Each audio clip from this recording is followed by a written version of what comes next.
Okay. Sy aan. Nou ja, goeiemôre.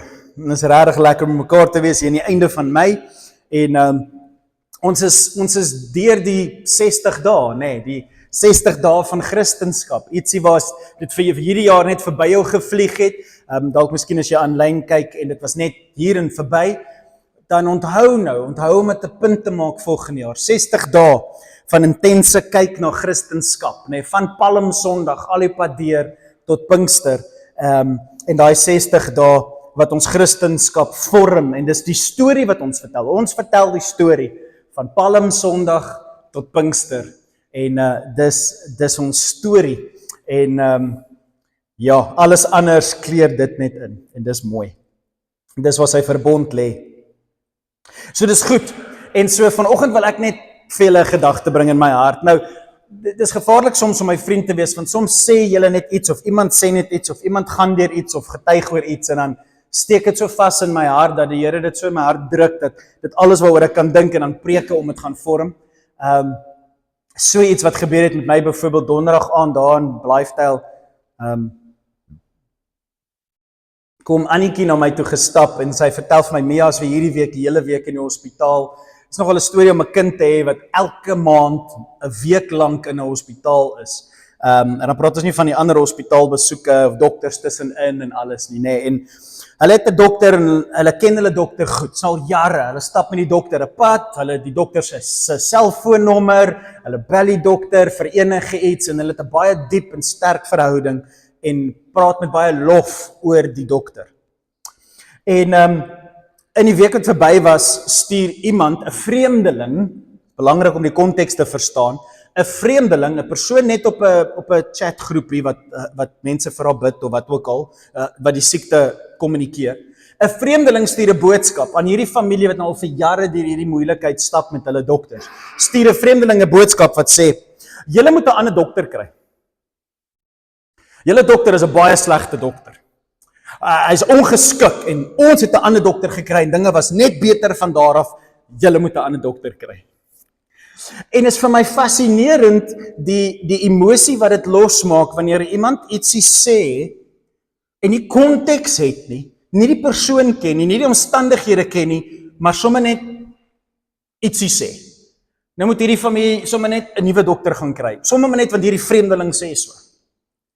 En nou wonder ek by myself toe hulle dit sê, dis ek soos, hoeveel keer doen ek dit? Hoeveel keer tel ek die foon net op en maak net 'n stelling oor iets en ek het nie konteks nie, ek het nie agtergrond nie, ek vel sommer net 'n oordeel oor iets want in my waarheid en in my realiteit is daai 'n slegte dokter. En dan dink ek by myself, hoeveel keer doen ons dit met mense? Iemand stap in jou lewe in vir een hoofstuk en daai oomblik met daai persoon is sleg. Ietsie slegs gebeur met jou. Daai persoon maak 'n fout in jou teenwoordigheid. Want ons almal maak ons foute, né? Né? Okay. Maar hierdie een maak 'n fout in jou teenwoordigheid. En van daai dag af vertel jy vir almal hierdie persoon is 'n fout. En jy's nie verkeerd nie. Daai persoon het jou seer gemaak. Daai persoon het jou te nagekom. Daai persoon het nie sy Christendom uitgeleef vir jou nie. Nou is daardie persoon wat jy ervaar het. En my vraag is, as Christen, hoe belangrik is konteks, agtergrond, 'n groter narratief? En partykeer dink ek, omdat ons mense net kan opsom soos ons hulle beleef, ons kan net na situasies kyk soos wat ons daarna kan kyk, met hierdie twee oogies, en hierdie verstand, en hierdie ore, en hierdie gevoeltjie in my hart. Ons het nie iets anders om 'n situasie mee op te som nie. Hoeveel keer dink ons God is dieselfde? Hoeveel keer dink ons God som ook ander mense op soos ons hulle opsom? En dit was vir my nog 'n fascinerende ding, hierdie dokter, hierdie groot wese wat in die familie betrokke raak, en iemand anders sê, nee, God is dit, en God is dat, en of hierdie Christene, of hierdie kerk, hierdie pastoor, hierdie mense. En ek sê, Ons as Christene is so vinnig om mense af te skryf. En ek wonder of God hulle sien soos ons. hulle sien. Ons skryf soms mense af met net een ontmoeting sonder konteks. Lukas 12, die hele hoofstuk, gaan lees die konteks van die storie, ek gaan nie deur die hele storie gaan nie, dis 'n storie oor sy terugkoms. Hy sê, julle wat ek 'n werk voor gegee het, julle dink ek vat lank om terug te kom, en dan hanteer julle mekaar sleg en doen slegte goed, want julle dink my terugkoms is uitgestel. Pas op vir julle, want ek kom soos 'n dief in die nag, né? Dis daai stukkie, gaan lees dit, dis baie interessant, dis ons eerste liedjie wat ons vanoggend gesing het toevallig, né? Ek wil gereed wees as hy terugkom. Dis die konteks van Lukas 12, Jesus praat. Maar wat ek vir julle wil uitlig, is hierdie 2 versies, om vir julle te wys, of te probeer om julle pa na te boots, dat hy stadig is om 'n oordeel te vel, hy is nie stadig, ons moet stadig wees om 'n oordeel te vel, want ons moet meer raak sien. Meer tyd met mense spandeer, ons huise oopmaak vir hulle beter leer ken. Hoor 'n bietjie hierdie vers 47 en 48. Jesus is besig om te praat. Petrus vra vir hom, Here, hierdie storie wat jy vertel het, is dit vir almal? Is dit vir ons ook? Want hy sê 'n paar baie harde goed in daai hoofstuk, gaan lees dit by die huis vanaand. En Petrus is soos, Here, jy praat tog seker nie met ons nie. En Jesus soos, ja, ek doen. Ja, ek doen. En hy gaan aan en hy sê, hierdie werker, slaaf is die woord, hierdie slaaf wat weet wat sy eienaar wil hê. Nou konteks, dis jy, né? Dis jy wat weet wat God wil hê. Dis jy wat 'n Bybel kan lees. Dis jy wat 'n pastoor in jou lewe het. Dis jy wat 'n Christelike vriend in jou lewe het. Dis jy wat 'n Bybel het en jy het apps op jou foon en jy het toegang tot die internet of wat ook al en jy noem jouself 'n Christen. Jy het alles wat jy nodig het om te weet wat God wil hê. Jy staan amper sonder verskoning om jou wêreld om te draai sodat jy kan weet wat jou eienaar wil hê. Maar daardie slaaf wat weet wat sy eienaar wil hê en nie gereed is of gedoen het wat sy eienaar van hom verwag nie, sal swaar gestraf word. Nou, dit is nie lekker nie. Dis kom Petrus nie hou van die gesprek op die oomblik nie. Hy wens dis vir iemand anders. En want Jesus praat hier oor pak slaap. Nie hel nie, moenie dit lees, hy praat nie oor hel toe gaan nie, hy praat nie oor om jou redding te verloor nie, weer eens ons kursus op Dinsdae en so, ons praat nie hier oor hel nie, ons praat hier oor 'n Christen wat pak slaap kry, of 'n Christen wat persente kry, né? Kinders groot maak, jou kind bly jou kind, al straf jy hom, dis waaroor Jesus hier praat, oor Christenskap, Christene. Hy sê nou 'n Christen sal swaar gestraf word as hy weet wat sy pa vra en tog nie die kamer skoonmaak nie, tog nie doen wat die pa gevra het nie. Die pak slaag is hard. Maar hoor nou hier, maar die een wat dit nie weet nie. Konteks, agtergrond, omstandighede, kultuur, net tradisie, die Bybel vir generasies. Soveel konteks rondom hierdie persoon en God sê, maar julle moet verstaan, as ek pak slaag uitdeel, as ek met mense werk, sien ek konteks. Maar as een nie weet nie en dinge doen wat straf verdien, so dis mense wat moet pak slaag kry, soos jy wat pak slaag moet kry, want jy het nie gedoen wat God gesê het nie, en hierdie persoon moet pak slaag kry, want hulle het goed gedoen wat God nie van hou nie. So albei is dieselfde. Albei doen goed wat verkeerd is. Hy sê, en as daai een iets doen, dinge doen wat 'n straf verdien, sal dit ligter gestraf word. Ligter straf. So dit beteken vir my, Jesus sê vir ons, daar's konteks in sy hart as hy na mense kyk. Hy kyk nie net na die daad wat jy doen nie. Hy kyk na die konteks van jou omstandighede. Hy kyk na hoe jy groot geword het, hoe baie jy van die Bybel ken, wat se geleenthede hy vir jou gebring het, hy vir jou gegee het, wat jy kan weet, wat jy kan nie weet nie. Het jy in 'n moslimhuis groot geword? Het jy groot geword met 'n enkel ma en het jou pa jou hart gebreek toe jy jonk was en dinge met jou? Wat is die konteks van die sonde in jou lewe? En hy kyk na hy soos elke sonde word gestraf. Maar jy moet oppas. Ek wat jou so hard straf. Jy wat so bitterlik huil wanneer jy goed verkeerd doen, om te draai na mense en hulle sondes is lyk dalk groter vir jou, maar hulle weet nie wat hulle doen nie. Vader, vergewe hulle. Hulle weet nie wat hulle doen nie. Nou dis dalk nie meeste van julle wat hier sit. Dis die Romeinse offisier. Die ou wat Jesus gekruisig het en gesê het, waarlik, waarlik, hy was die seun van God. Hy het nie geweet hy is die seun van God nie. Petrus het, Judas het. Judas was geleenthede gebied wat daai Romeinse offisier nie gebied was nie. Daai Romeinse offisier wat Jesus geslaan het en lekker gekry het dit al vir 1000 kriminele gedoen. Hy was betaal om Jesus te slaan. Dit was sy werk om Jesus te slaan. Het hy dit 'n bietjie meer geniet as gewoonlik? Ek dink nie so nie.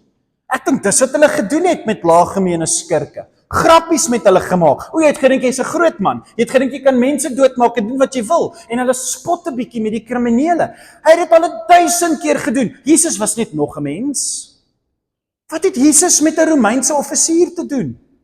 Maar Judas het goed gesien. Judas het goed beleef. Judas het goed gehoor. Judas het geweet wat Jesus het na Judas gekyk en gesê, moenie dit doen nie. Dit sal sleg wees vir die een wat hierdie ding doen. En Judas het dit gaan doen.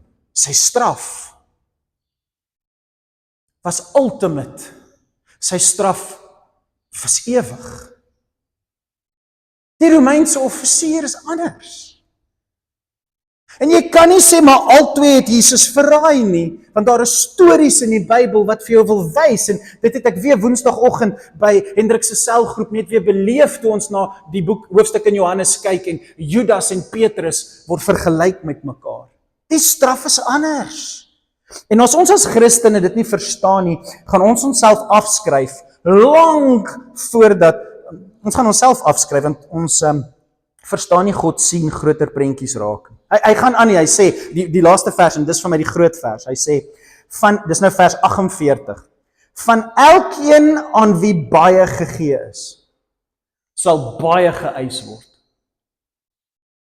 En aan wie baie toevertrou is, van hom, sal meer gevra word. Nou is my vraag aan Leefgemeente, geld hierdie vers vir jou? Is jy baie gegee?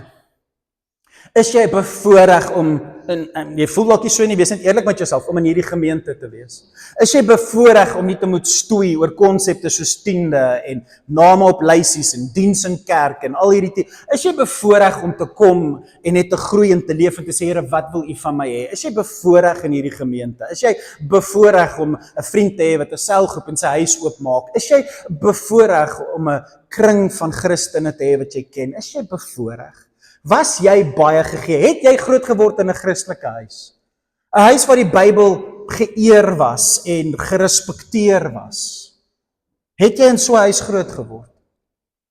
Was jy baie gegeen in jou kultuur wat gekom het omdat die Bybel hulle gestuur het, omdat hulle wou wegbreek van Katolieke af, wou hulle kom as protestante en wegbreek van daai ongoddelike leerstellings, en hulle het gekom om te sê, ons gaan hierdie anders doen. Dis soos 'n leefgemeente, hulle wou dit anders doen, en toe kom begin hulle om dit, julle kom van daai kultuur af.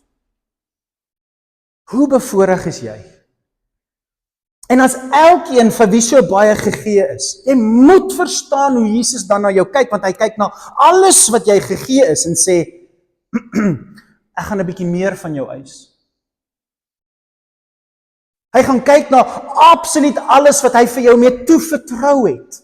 Jy wat 'n besigheid het, of 'n maatskappy het, of 'n groter bankbalans, of 'n oorvloed van jou plaas, en het 'n bietjie meer, hy sê, alles wat ek jou mee toevertrou het, ek gaan jou 'n bietjie meer vra. En so die konteks van 'n Christen se lewe maak saak. Jy gee uit die oorvloed van wat hy vir jou gee. Jy sny nie af wat jy nie het nie. Jy gee nie vir die Here iets uit jou kredietkaart se skuld uit nie. Dit maak jou 'n dwaas. Jy leen nie vir iemand iets wat jy nie het nie. Dit maak jou 'n dwaas. Jy gee uit jou oorvloed. En so my vraag is, wat is jou oorvloed? God kyk na die hele lewe en sy omstandighede. Om dit net bietjie in te druk, wil ek tyd spandeer om 1 Korintiërs 3 ook vir julle te lees. Wat 'n asemrowende hoofstuk. Ek lees vir julle vers 12, van vers 12 af. Hy sê, as enige iemand op Jesus die fondasie bou, Paulus sê, ek het 'n fondasie gelê, niemand lê 'n ander fondasie nie, dis Jesus. As jy wil bou op die fondasie wat Paulus gelê het, Jesus, kan jy goud gebruik? Okay. Jy kan silwer gebruik? Okay. Jy kan edelstene gebruik. Wonderlik. Dis jou keuse, dis jou omstandighede. Wat het jy? Gebruik wat jy het. Bou vir hom 'n lewe as Christen met wat hy jou gee. Moenie mense oordeel omdat ander mense silwer gebruik en jy goud gebruik nie. Goud is duurder as silwer. Maar dit maak nie saak dat hulle lewe vol silwer is of klippietjies is nie. Jy vergelyk jouself nie met hulle nie. God sê bou met wat jy het. En nou sê God hierdie mooi woorde en ek sou dit nou nie gesê het nie. Ek dink net gaan werk harder, gaan koop vir jou 'n bietjie silwer. Maar nie God nie. God oordeel anders. God sê bou 'n lewe met goud, silwer of edelstene of ek weet nie, gebruik hout. Gebruik gras. Gebruik strooi. Strooi. Ek hou van my woord strooi. Strooi is net strooi. Jy praat nou strooi. Strooi is goed vir niks. Ken julle die I will huff and I will puff and I will blow your house down storie? Okay, dis strooi. Wat die duiwel blaas net strooi om. Hoe wil jy vir God iets bou met strooi?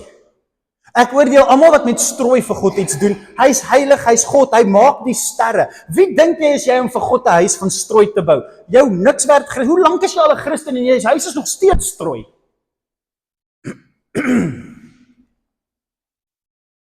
Wat gebeur as dit alles wat God hom gee? Wat gebeur het as sy ouers monsters is? As sy omstandighede haglik is? As sy kultuur moslim is? Wat gebeur as hy heeltemal anders as jy groot geword het? Wat sou jy gebou het as jy in sy voetspore was? Jy sou niks gebou het nie. Dalk. Nou, judge ek jou klaar weer. Sien julle?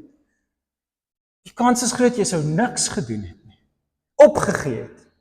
Kyk wat bou hy met die strooi in sy lewe.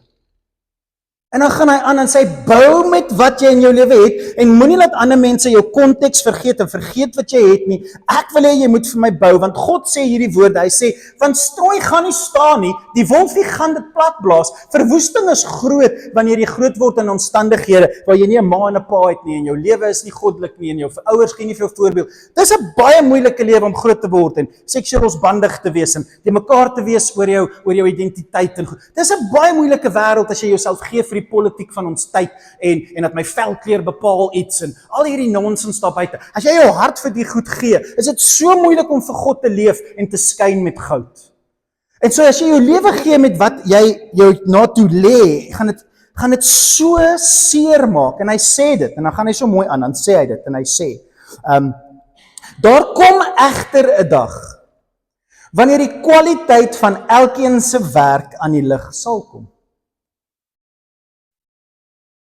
Jy moet weet dat dit waarmee jy bou, as jy goud in jou huis het en jy bou met strooi.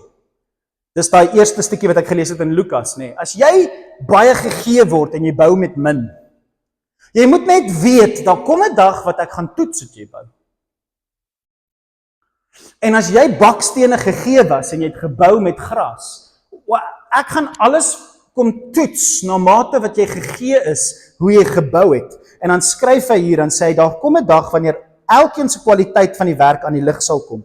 Want die vuur toets, dis die Heilige Gees by the way, die vuur van God, die oordeel en die toets. Maar die vuur toets sal dit bekend maak. Die Heilige Gees oortuig ons van sonde, oordeel en geregtigheid. Dis die werk van die Heilige Gees. Die vuur toets sal elkeen se werk beproef of dit standhou. Die mense wie se bouwerk standhou, sal deur God beloon word. Wonderlik, mooi vir jou, jy het gevat wat ek jou gegee het, en jy het iets gebou, ek is so trots op jou. Maar die mense wie se bouwerk deur die vuur verteer word, sal skade ly. Word jy vir 50 jaar groot as 'n moslim, of as iemand wat in 'n huis groot word, waar jou ouers jou identiteit te mekaar maak en goed. Word jy groot waar groot mense en jou ouers of jou oom of jou tannie jou verniel het vir jare lank. Word jy so groot. En dan kom die toetse van die lewe en alles val plat. En dis skade op skade op skade. Huwelike hou nie. Jy's die tweede huwelik, jou egskeidings. 'n Man slaan sy vrou want sy pa het sy ma geslaan. En jy sien hierdie goed gebeur en daar is skade in hierdie Christen se lewe. En ons wil hulle net hel toe verdoem. En God sê, luister, alles wat jy doen gaan stikkend wees, want dis nie goed genoeg nie. Dit gaan brand en dit gaan verdwyn. God sê dit. Maar, dis die konteks dat ons as Christene moet verstaan wat God sien wat ons nie sien nie. Maar, alhoewel, hulle self, hierdie persoon wat met strooi sy Christenskap uitgeleef het, hulle self, ek is so lief vir die Here, sal gered word. Dis sulke goeie nuus vir iemand wat sê, ek het niks nie, pastoor, jy verstaan jy my lewe? Ek het nie die geleenthede wat jy het nie, jy praat hierdie goed, ek kan dit nie, ek het nie jou geleenthede nie. En niemand wil my help nie. En dan brand sy hele lewe plat, en dan kom God, en dan sê God, kom na my toe, almal wat moeg is en oorlaai is. Ek gaan vir jou 'n ewige rus gee. Want jy het op 'n fondasie met strooi gebou. Om mense te kry om op Jesus hulle lewens te bou, so stikkend soos wat dit is die doel van 'n Christen. Jy bou met goud, en jy wil hê hulle moet met goud bou. En soms gee jy vir hulle 'n bietjie van jou goud, en as jy weer sien, dan het hulle die hout verkoop om meer strooi in die hande te kry. Ek het dit al 1000 keer gesien, en dit irriteer my elke liewe keer. Dis nee, jy verkoop nie die goud nie, jy bou jou voordeur met die goud, en dan gee jy nog so 'n bietjie goud, en as jy weer sien, dan is dit net nuwe strooi. En ek is soos, dit maak my so kwaad. En ek besef net een ding, in plek om langs hulle te kom sit en in hulle huisie van strooi te sit en te sê, kom ek leer jou om eerder met gras te bou, of 'n bietjie hout by te voeg. Want die Here red die siel. Die Here verstaan die konteks. Hy sal gered word. Hulle sal egter wees soos mense wat op 'n laaste oomblik uit God se oordeel uit weggeruk word, soos die ou wat langs Jesus op die kruis was. Sy hele lewe wat verbrand, sy hele lewe was niks, sy hele lewe was 'n kriminele spil gemors, en op sy laaste oomblik toe sê hy, jy's my fondasie. Sê die Here, mooi, kom, jou krimineel, jou moordenaar, jou astrante mens, kom, ek het 'n plek vir jou. Ek wil nie daai ou in die hemel hê nie.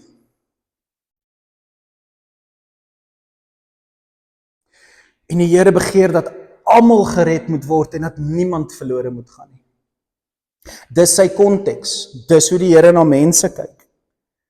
Besef julle nie, hoor hoe hard is hierdie, alhoewel hy self uit die vuur gered, hulle sal egter wees soos mense wat op die laaste oomblik uit 'n brand gered word. Nou hoor hierdie vers, nou gaan hy met mense praat wat goud en silwer en edelstene het. Besef julle, nou praat hy met mense wat voorreg het om met Jesus te werk.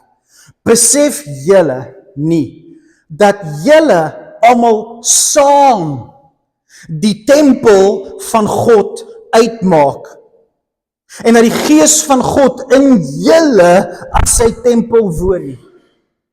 Dat die mense wat hulle lewens met strooi bou, deel is van die tempel. Hierdie tempel op aarde wat ons as kerk vir die Here iets probeer doen, tussen jou is daar mense wat met gras en strooi en hout bou. En jy weet dit gaan verwoes, jy weet dis nie werke wat sal staan nie, maar hulle is deel van die tempel.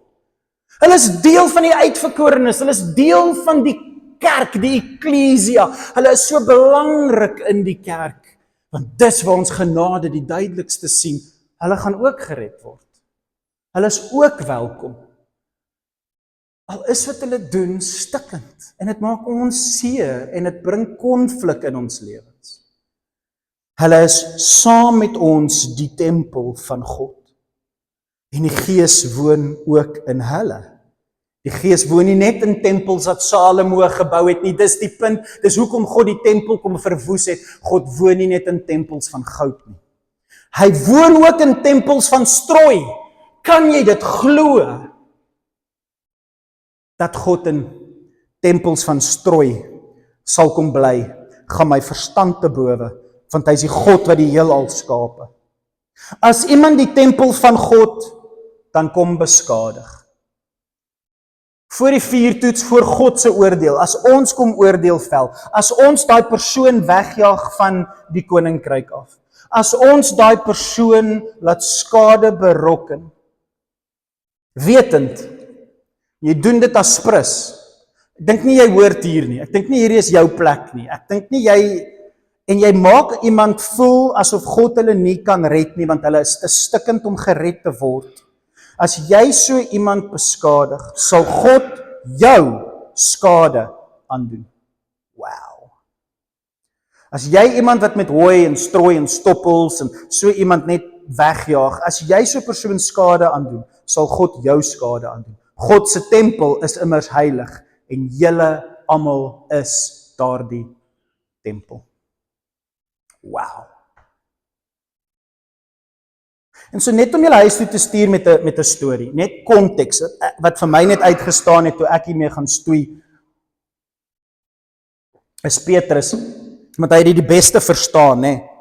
Petrus het dit die mooiste verstaan. In Matteus 26 kom Jesus en hy sit by die nagmaaltafel. Ek gaan nie tyd spandeer om die hele storie vir julle mooi te skep nie, maar dit is so mooi as jy dit lees, binne in die konteks van God wat alles sien. En Judas is daar, en die Judas ding gebeur, en Judas verdwyn, en Judas maak 'n keuse, en met alles wat Judas gegee is, kies hy om net iets te gaan doen wat glad nie deel is van die liggaam van Christus nie, né?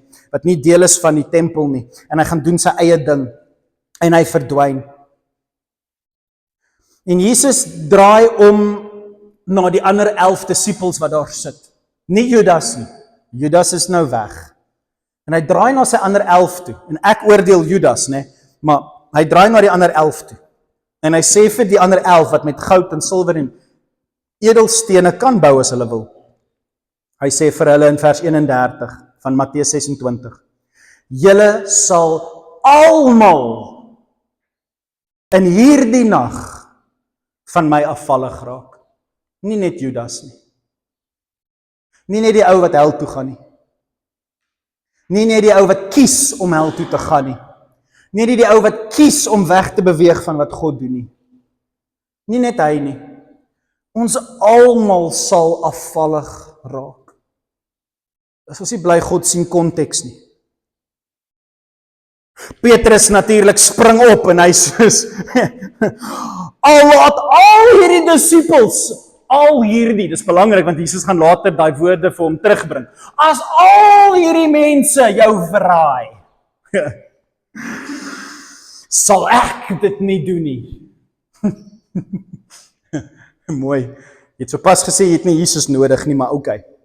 Jesus kyk na Petrus en hy sê vir hom, glo my Petrus, hierdie is rond te nommer 3 of 4, jy het gesê ek is die Messias, en toe sê jy vir my, wyk, en Petrus hou op om vir God te sê wat God moet doen, hou op om vir God te sê wie hy moet lief hê, hou op om vir God te sê wat hy moet doen, Petrus. Jesus kyk na Petrus en sê, glo my Petrus. En dit is belangrik, want later gaan hy nie die woord Petrus gebruik nie, Jesus gaan sy ander naam gebruik, maar hy sê, glo my Petrus, vandag nog, voordat die haan kraai, sal jy 3 maal ontken, dat jy my disipel is. Petrus weier om na God te luister, en hy sê, al moet ek saam met u sterf, ek sal dit nooit doen nie. Ek is nie soos hulle nie. Ek is nie soos hulle nie. Ek sal nooit dit doen nie. Ja.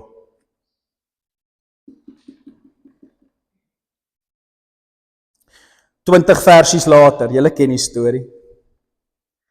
20 versies later. Petrus is bereid om vir Jesus te sterf.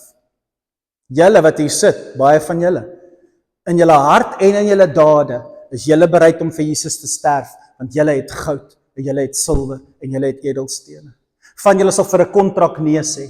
Van julle sal julle kinders dissiplineer wanneer ander mense te sag of te bang is om dit te doen. Van julle sal opstaan in die marksplein vir julle God. Van julle sal vir Jesus sterf. Petrus sou ook. Toe hulle Jesus arresteer, wat doen Petrus? Hy ruk sy swaard uit. Ek het dan gesê ek sal vir hom sterf.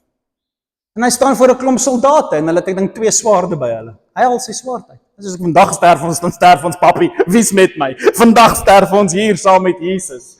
En Jesus sê, sit hom neer en hy sit die oor op sy kop terug. Hy sê, hey papi, sit. En dit het Petrus 'n bietjie gebreek, dink ek. Hy soos, ek het dan gesê, jy moenie Jerusalem toe kom nie, en ek het gesê, jy gaan nie sterf nie, en nou gee jy net op. Jy laat net toe dat die wêreld met jou mors. Jy laat toe dat hulle jou naam uitelik gebruik. Jy laat toe dat hulle hierdie goed doen. Jy laat toe dat hulle met jou mors. Ek sal nie laat hulle met jou mors nie. Ek gaan dood op hierdie plein. Ek sal vir jou opstaan. As jy nie vir jouself wil opstaan nie, sal ek vir jou opstaan. En Jesus sê net, dis nie wat ek jou vra om te doen nie. Ek vra jou nie om 'n oordeel oor hulle uit te spreek nie. Ek vra jou om hulle lief te hê. Want ek ken die konteks van hierdie hoofpriester. Ek ken die konteks van hierdie fariseërs. Ek ken die konteks van hierdie soldate wat net doen wat hulle gesê is om te doen. En net soos julle sal hulle my moet sien opstaan voor hulle 'n keuse kan maak. Laat hulle sien. En hy keer Petrus, en ek dink dit breek Petrus so klein bietjie. Daarop, vers 56, het al die disippels Jesus in die steek gelaat en weggehardloop. Vers 69, Petrus volg op 'n afstand laat in die aand, en hy's dus donker, en as vuurtjies op die tempelplein oral, en Petrus het elke jas aan, en sy gesig is toegemaak, en Petrus, nog steeds buite in die binnehof van die tempel, sien 'n diensmeisie hom. Hoekom is dit belangrik? Want dit is 'n onbelangrike persoon, 'n meisie wat 'n slaaf is. Sy's haar woord kan nie eens aan 'n hof geld nie. Sy's 'n onbelangrike persoon, niemand sal na haar luister nie. En so 'n diensmeisie kom nader en sê, jy was mos ook saam met Jesus. Hy het dit egter voor almal ontken. Ek weet nie waarvan jy praat nie. Simpel meisiekind. Net soos hy later vir die Christen vrouens gaan sê hulle is simpel, nê? Het hy verklaar. Later, toe hy op pad was na die uitgang, sien 'n ander diensmeisie hom raak en sê vir die omstandigheiders, hierdie man was ook saam met Jesus. Weer het hy dit ontken, hierdie keer met 'n eed. Ek ken hierdie man glad nie. Nog 'n kleinertjie later kom die omstanders wat daar rond staan na hom toe en sê, jy is definitief een van hulle. Ons ken jou aksent, jy's 'n Galileër. Daarop het Petrus hewig begin vloek. Kan jy dit glo? 'n Man wat met goud moet bou? Vloek. Van wie verwag jy om te vloek? Verseker nie leefgemeente mense nie, nê? En Petrus, hierdie fantastiese leier van die kerk, begin vloek en sê, ek sweer voor God. Petrus, ek sweer voor God, ek ken hierdie man hoegenaamd nie. Praat van bou met strooi. Dis wat die wêreld partykeer in ons raak sien, né? Nie wat ons op Sondag vir mekaar wys nie, maar wat hulle op Donderdag in ons raak sien. Onmiddellik het die haan begin kraai en skielik het Jesus se woorde deur Petrus se gedagtes geflits. Voordat die haan kraai, sal jy 3 maal ontken dat jy my disipel is. En daarop het hy buite toe gegaan en hartstogtelik, bitterlik begin huil. Hoekom? Want Petrus is soos jy. Petrus kon nie vis vang nie, en hy was 'n visserman. Hy het gesukkel met geld.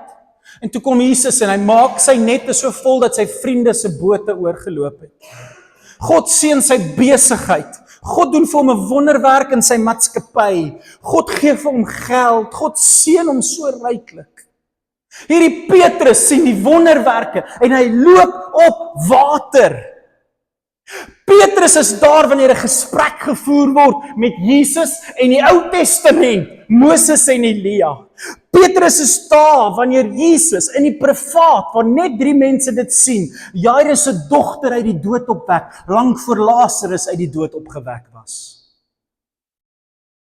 En Petrus is in die middel tussen Jakobus, Johannes se boetie, wat die eerste Christen is wat sterf, disipel is wat sterf, apostel is wat sterf, en Johannes, die laaste apostel wat sterf. En hier staan Petrus tussen hierdie twee rockstars van die geloof, die eerste en die laaste, die boeties van donder.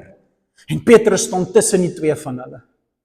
En hy sien dinge wat niemand die voorreg het om te sien nie, sodat hy sal glo en hy sal staande bly. Sy skoonma word gesond gemaak. Okay, daai weet ek nie of jy so happy is oor dit nie, maar hy het die voorreg gehad om toe te laat dat Jesus sy skoonma gesond maak. Ek weet van geen ander disipel wie se familielid gesond gemaak is nie. Petrus het die voorreg om soveel dinge te sien. Storms word stil. Hy verklaar Jesus is wie hy sê hy is. En is dieselfde man wat vloek en sweer voor God, ek ken hom nie. As God enige iemand wil afskryf, was dit Petrus. As enige iemand moet afgeskryf word en nie gekwalifiseer vir die hemel nie, dan is dit Petrus. Want hy het elke geleentheid onder die son gehad om te sê hy is wie hy sê hy is. En as Petrus nie in die hel is nie, as niks wat jy kan doen wat erger is as Petrus nie. Want jy kan nooit weer die geleenthede kry wat Petrus gehad het nie. Jy kan nie God beleef soos Petrus nie. Jy sal dit nooit kan doen nie. Maak saak wat 'n kerk jy gaan en hoeveel goud daar uit die hemel val en hoeveel rolstoele weggegooi word nie. Jy sal nooit beleef wat Petrus beleef het nie. En al doen jy wat Petrus gedoen het, jy het nie gesien wat hy gesien het nie. Konteks maak saak. Van elkeen aan wie baie gegee is, sal baie geëis word. En aan wie baie toevertrou is, van hom sal ek meer vra. En so wat gaan Jesus vir Petrus vra? Nou dat Petrus so baie gegeen was, nou dat Petrus so baie gesien het, nou dat Petrus soveel goud en silwer het om mee te bou en hierdie oomblik so met strooi bou, wat gaan God van Petrus vra? Wat hy nie vir Jakobus vra nie, en hy nie vir Johannes vra nie. Vir wie vra hy om sy kerk te gaan lei? Petrus. Die een wat ek sou afgeskryf het, as ek daai nag vir Petrus dopgehou het. Johannes 21, julle ken die storie, op die waters, ewe skielik gooi hulle in 'n nette weer uit, is vol. Johannes draai na Petrus toe en sê, dis die Here. Petrus skrik so groot, hy spring in die, trek sy klere aan en spring in die water en swem kant toe. Lang storie kort, hy kyk na die disippels, hy sê, bring 'n bietjie van my vis, kom ons eet, ontbyt. Julle eet saam met mense, dis 'n resep in die Bybel, dis niks, dis Bybels, eet saam met mense. En hy eet bietjie eers vis saam met sy disippels, om hulle harte net kalm te hou. En hy draai na Petrus toe en hy sê hierdie woorde, Simon, seun van Johannes, sy pa se naam. Simon, nie Petrus nie, Simon. Dit was sy naam voordat hy 'n Christen geword het. Dit was sy naam voordat hy met Jesus te doen gehad het. Dit was sy naam voordat hy enige geleentheid gehad het wat ons weet hy gehad het. Sy naam toe hy niks geweet het nie. En Jesus spreek hom aan oor sy sonde en hy sê, jy weet nie van beter nie. Here, vergewe hulle, want hulle weet nie wat hulle doen nie. Simon het nie geweet wat hy doen nie. Jy sien, Simon was nog nie 'n Petrus nie. Simon het nog nie die Heilige Gees gehad nie. Simon het nog nie gepreek nie. Simon is vergewe. En hy sê, Simon, moenie jouself so verwyd nie. Jy sien jouself as hierdie Petrus. Jy sien jouself as hierdie rots. Ek sien konteks. Jy is nog net 'n Simon. Ek het nog nie my gees in jou gesit nie. Jy gaan jouself afskryf voordat God jou afskryf, Christen. Jy gaan jouself afskryf vir die stupid goed wat jy doen. Gaan jy jouself afskryf en sê, ek kan nie 'n Christen wees nie. Ek kan nie 'n leier wees nie. Ek kan nie met mense praat nie, want ek lees nie my Bybel genoeg nie en ek weet nie genoeg nie. En jy gaan jouself afskryf en jy gaan daai stemmetjie luister, want jy weet wie jy moet wees. Jy weet hoe lank jy al 'n Christen is. Jy weet hoe ver jy al moes gewees het en nou is jy nog op melk. En omdat jy dit weet, skryf jy jouself af, want jy weet jy moes al 'n Petrus gewees het. Maar Jesus weet jy's net 'n Simon. En dit verander nie hoe hy oor jou voel nie. En dit verander nie die opdrag wat hy jou gee nie. Want hy sal jou kry waar hy jou wil hê. So Simon, sê hy vir hom, Simon, jy's nog net 'n Simon.